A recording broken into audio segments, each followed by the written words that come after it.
계속 말리고 다시 덮고 지우고 하더라도 원하는 만큼 하고 싶다라는 그 의지라던가 수행보다는 의지였던 것 같아요.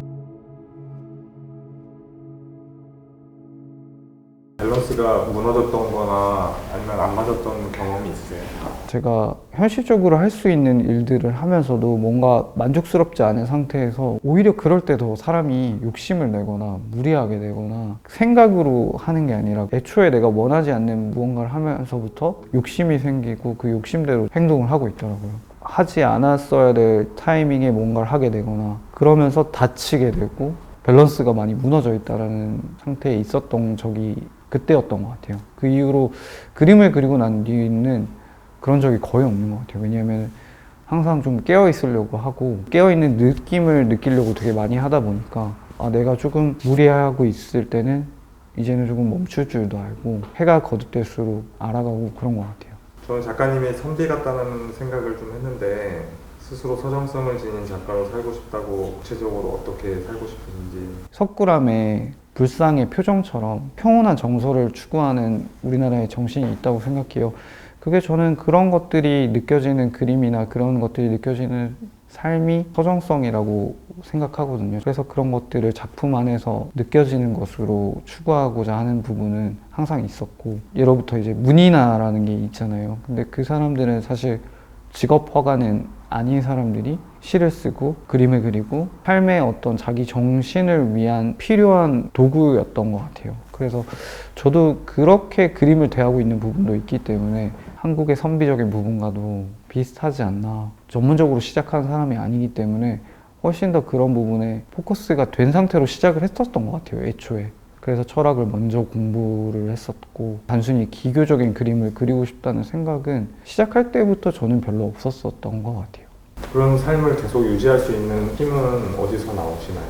저는 사실 종교는 없지만 보이지 않는 부분에서 느낄 수 있는 것들이 있다고 생각을 하거든요. 우리를 감각할 수 있게 하고 우리를 느낄 수 있게 하는데, 그런 것들을 느끼려고 계속 하다 보면 내가 지금 무리하고 있다는 거를 내가 생각하지 않아도 느낄 수 있잖아요. 내 작업이 막혀 있다거나 답답하다거나 이런 거를 다 느낄 수 있는 게 우리 DNA 안에 있기 때문에 그런 거를 자꾸 느끼려고 하다 보니까 밸런스를 찾게 되고, 그러면서 조금 지속력이 계속 생기는 것 같아요.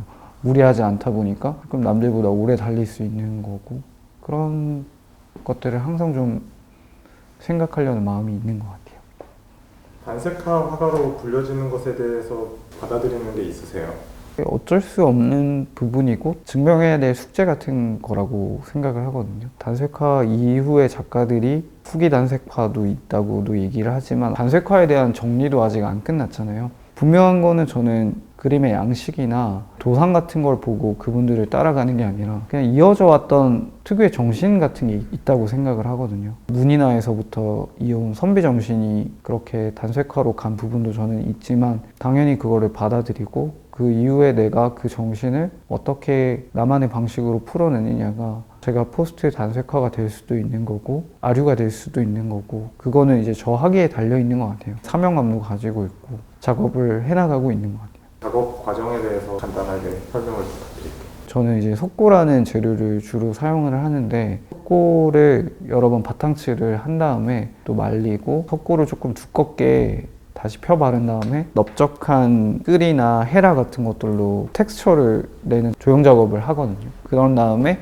다시 또 말려요. 하고 말리고의 반복인 것 같은데, 말린 다음에 그 과슈 물감으로 이제 채색을 하기 시작하거든요. 그리고 좀 여러 가지 색을 섞어서 채색을 한 다음에 다시 또 말리고 조금 날카로운 것들이나 뾰족한 것들로 긁어내는 작업을 하고 있습니다. 채우고 기다리고 긁어내고 이게 하나의 수행 같기도 하다라는 생각이 저는 들었거든요.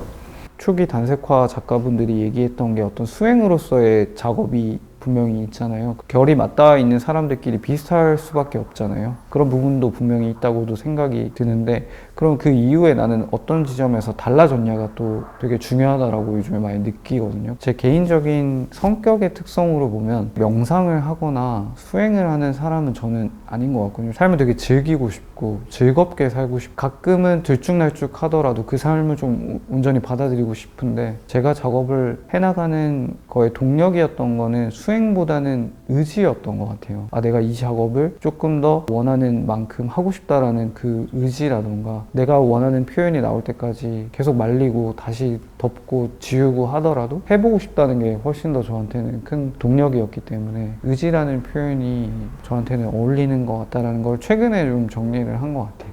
이렇게 작업을 하다 보면 마음이 비워지고 생각이 비워지나요? 무라일체라고도 하잖아요. 계속 작은 선으로 그 전체를 채워나가면서 진짜 아무 생각도 안 될 때가 있고 아무 생각이 없는 상태로 가기 위해서 작업을 하는 경우도 있는 것 같아요. 이 작업을 하는 것 자체가 느낄 수 없고 차마 말로 다 할 수 없는 것들을 이미 인지하고 있는 상태에서 작업을 하다 보니까 거기에 몰입하기 위해서 오히려 이 작업이라는 행위를 빌리는 거인 것 같기도 해요. 중첩 시리즈를 계속 진행하고 계신데 중첩을 통해서 보여주고 싶은 것은 궁극적으로 무엇일까요?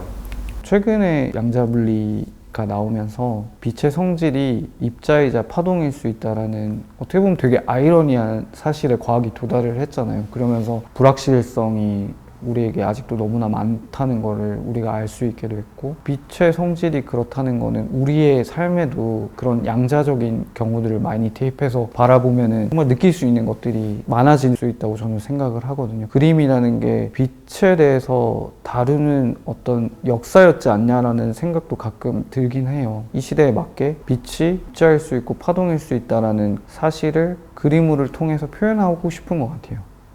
그림 안에 회화와 조각이 같이 들어가 있다는 것과 또 연결이 되겠네요. 네, 그렇습니다. 서로 합쳐질 수 없는 것 같이 보이는 것도 사실 합쳐질 수 있고 하나인 것 같은 것 안에도 되게 다른 두 이면이 존재할 수 있다라는 동시성이라고 해야 될까요? 그런 것들을 항상 좀 얘기하고 싶었던 것 같아요. 제 삶에서도 좀 많이 느끼는 편이고